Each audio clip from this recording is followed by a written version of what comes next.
Imagine people trying to cage the world's most unforgiving sea of sand. An 8,000-kilometer living wall is being built. No bricks or concrete are used. An invisible wall made of billions of trees. But this $8 billion mega project, can this mega project really stop the Sahara Desert? Or is something hidden behind it? One of history's greatest geopolitical disasters and a dark truth. Let's begin the documentary. Imagine a living wall made of billions of trees stretching nearly 8,000 kilometers across an entire continent. This is not science fiction. This isn't science fiction, but the beginning of history's greatest environmental battle on Earth. The Great Green Wall is 11 African nations' epic effort to stop the Sahara's relentless expansion. North Africa's gray sea of sand expands farther south with every passing year, relentlessly advancing, swallowing fertile land and millions of futures. This is climate change's devastating grip on Africa. This extraordinary project was created to stop it forever. Its primary mission was restoration. Building one massive wall of trees stretching from one end of Africa to the other. But can this $8 billion mega project truly stop the relentless advance of the Sahara? Or is there a darker story of geopolitics, corruption, and devastating failure hidden behind it? Today, we uncover the real truth behind humanity's greatest geopolitical battle against nature in history. To understand this battle, we must first understand the Sahel region of Africa. It is the transitional borderland between the Sahara Desert and the greener regions of southern Africa. Over recent decades, global warming has driven the Sahara's temperatures to extreme and dangerous levels. Fertile Sahel farmland is rapidly turning into sand, a process scientists call desertification today worldwide. The soil is losing moisture, rivers are drying, and crop production has nearly collapsed completely. Millions of people across this region depend primarily on farming and livestock for their daily survival. But when farmland becomes desert, people are left with no way to survive or rebuild lives. Hunger, poverty, and water shortages are forcing families across the region to leave their homes behind. In 2007, world leaders responded to this humanitarian crisis with an extraordinary and ambitious plan for Africa. It was called the Great Green Wall, a remarkably simple yet enormously ambitious environmental vision. From Senegal in the west to Djibouti in the east, crossing 11 African nations across the Sahel. The wall was planned to be nearly 15 kilometers wide and 8,000 kilometers long. The forest was designed to reduce Sahara dust storms and block scorching desert winds across the Sahel. Trees retain underground water, reduce extreme climate conditions, and help cool the air across the entire Sahel. The African Union and international organizations began investing billions of dollars to support this historic restoration project. Major global media promoted it as one of the greatest environmental initiatives of the century. The goal was to restore 100 million hectares of fertile land by the year 2030.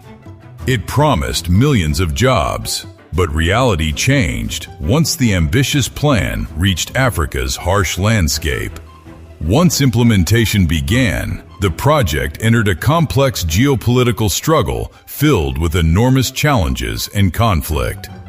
The project's first major obstacle was Africa's unstable geopolitics, involving the 11 participating nations together. Although they signed the agreement, political relations between the participating nations remain deeply strained and unstable. Countries like Mali, Niger, Chad, and Sudan have endured years of conflict, political instability, and military coups. When governments struggle for stability, environmental protection and large-scale tree planting often lose priority and long-term support. An even greater challenge emerged when restored forests approached international borders, creating disputes over land management and ownership. As restoration crossed national borders, disputes over land ownership and long-term maintenance quickly began to escalate.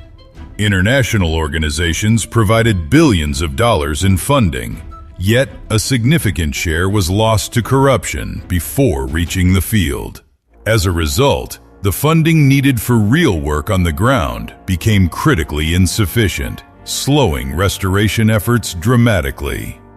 Beyond geopolitics, nature itself became the project's greatest enemy, challenging every restoration effort across the Sahel. At first, scientists believed planting millions of trees alone could stop the relentless advance of the Sahara Desert. But they underestimated the Sahara's brutal climate, and that's where the project's greatest mistake began. In the early stages, nearly 80% of the newly planted saplings died within months from extreme heat and severe water shortages. Ordinary trees simply cannot survive in the desert's harsh soil unless they receive enough water every single day. But in regions where people barely had drinking water, supplying thousands of liters for trees became almost impossible. In many areas, hungry livestock damaged or consumed the young trees, undoing months of careful restoration work. Scientists finally realized nature couldn't be defeated by force. It demanded a smarter, science-based restoration strategy. After this major failure, the entire project was fundamentally redesigned with a completely different restoration approach. Scientists discovered working with nature's own ability to regenerate was far more effective than creating artificial forests. Instead of planting entirely new trees, they adopted farmer-managed natural regeneration, allowing native vegetation to recover naturally. Using this method, ancient root systems and dormant seeds beneath the soil were carefully revived through scientific restoration techniques. Local farmers received practical training, learning that protecting these native trees would directly improve their own future. Especially in parts of Niger and Mali, this new restoration method delivered remarkably successful results. The project shifted its focus, prioritizing drought-resistant species like acacia that could survive the harsh Sahel climate. Their roots reached deep underground, allowing these trees to survive with very little water in the harsh Sahel. These trees also slow powerful winds, helping the soil retain valuable moisture across the harsh Sahel landscape. These trees naturally enrich the soil with nitrogen, gradually restoring fertility across the surrounding farmland. Despite the new scientific approach, the Great Green Wall still struggled under the shadow of unfinished success. To this day, only a fraction of the planned 100 million hectares has been successfully restored. Even so, this remains the largest environmental restoration project ever attempted in human history, and it continues moving forward. Because stopping the Sahara Desert isn't only vital for Africa, it's essential for the future of our entire planet. An official report found, after nearly 15 years, only about 15% of the original target had been completed. The 2030 deadline is rapidly approaching, yet thousands of kilometers still remain barren desert across the Sahel.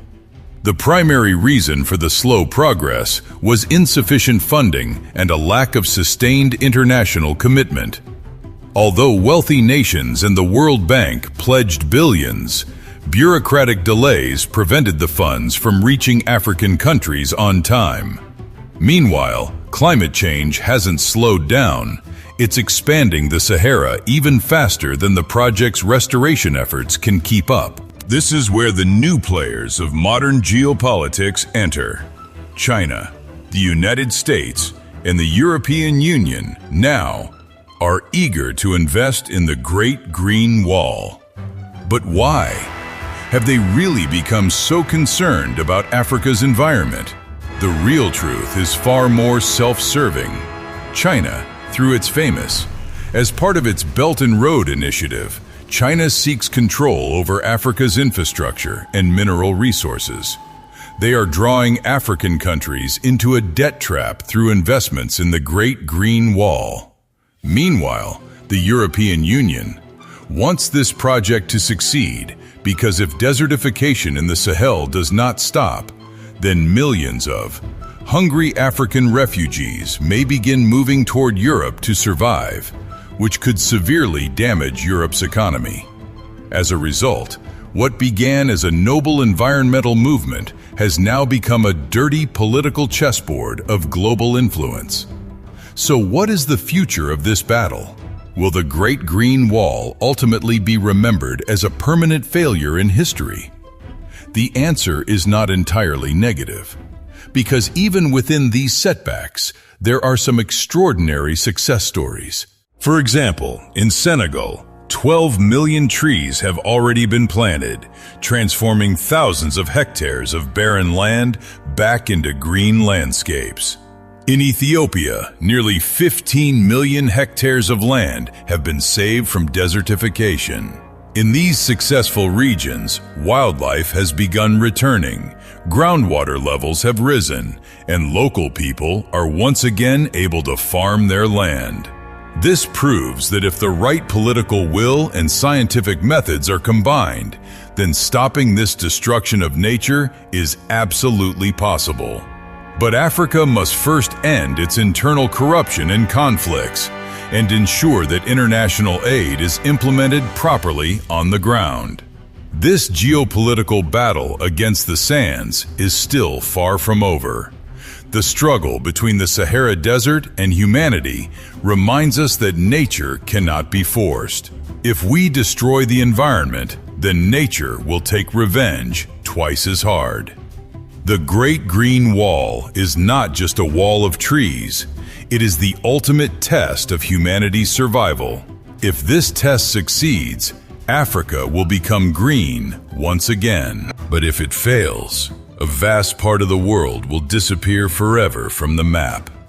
This epic battle of the Sahara and this invisible war in Africa, what do you think? Can humanity truly defeat the Sahara Desert? Share your thoughts in the comments. If you enjoyed this video, please like it and explore more fascinating stories from international history and hidden chapters of history. Don't forget to subscribe to our channel. See you in the next video. Take care, and thank you very much for watching this video.